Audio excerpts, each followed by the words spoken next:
Hello everyone, welcome back to my channel.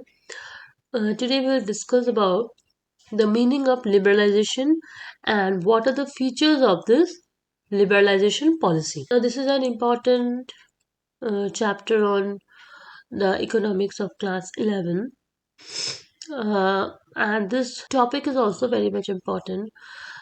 The question comes from this topic very often. So you should have a clear idea on what is liberalization and the features of liberalization policy. So I have written it a very point wise and very specifically so that each and every point I'm going to make it clear in this video, and also you can able to write from seeing this short notes. So let's start the class. Now what is the meaning of this word liberalization? This means that reducing the control of the government over the industry. Now, the different sectors of the economy are freed from the various control, license, and permits. And the objective of this liberalization policy in 1991 was to move from the regulated system to a new system where the regulation is minimized. Now, if the control of the government is minimized, so that we can able to walk freely. This is the main objective of this liberalization, just to minimize the regulation and control. So there are very few features of this liberalization policy. Let's discuss one by one. First is delicensing. What is the meaning of this word delicensing? See, before 1991, there exists a regulatory system of licensing and control. Now, due to this regulatory system of licensing and control, it becomes harder for any industrial group. Excessive control of the, or you can tell excessive licensing and control will help to this will create a very hurdle in this industrial growth. So it is very often if we go and take permission from the government, so it will create a hurdle in this industrial growth, and also delays in investment decision, bureaucrat and nepotism. And this licensing was abolished in most of the industries except the five industries, that is alcohol, cigarette, hazardous chemicals, defense equipments, and industrial explosives. So in many of this business, license are no longer needed to start the business. No need of any license or no need of any permission from the government to start the business.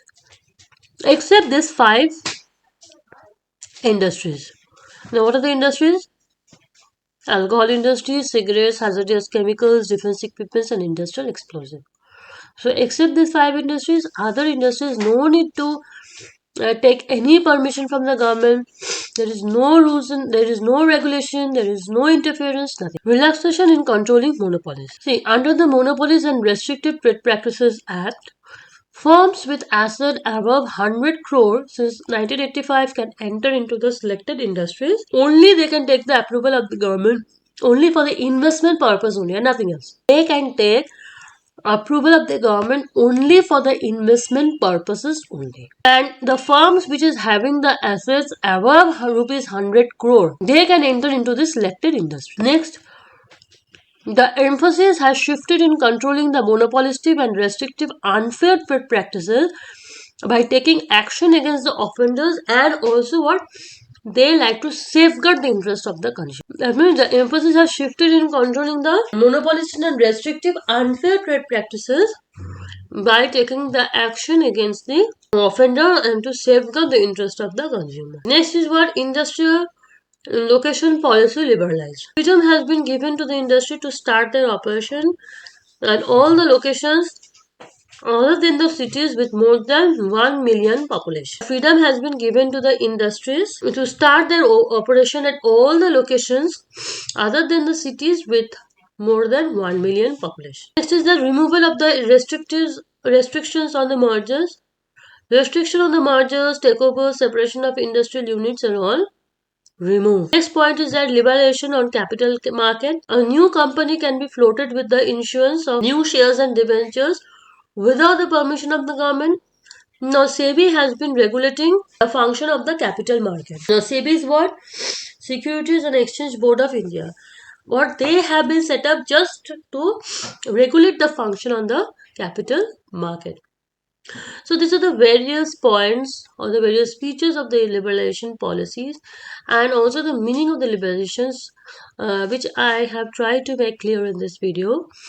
So those who haven't subscribed to the channel, please subscribe it, and so that we can try to continue with this chapter in the next video.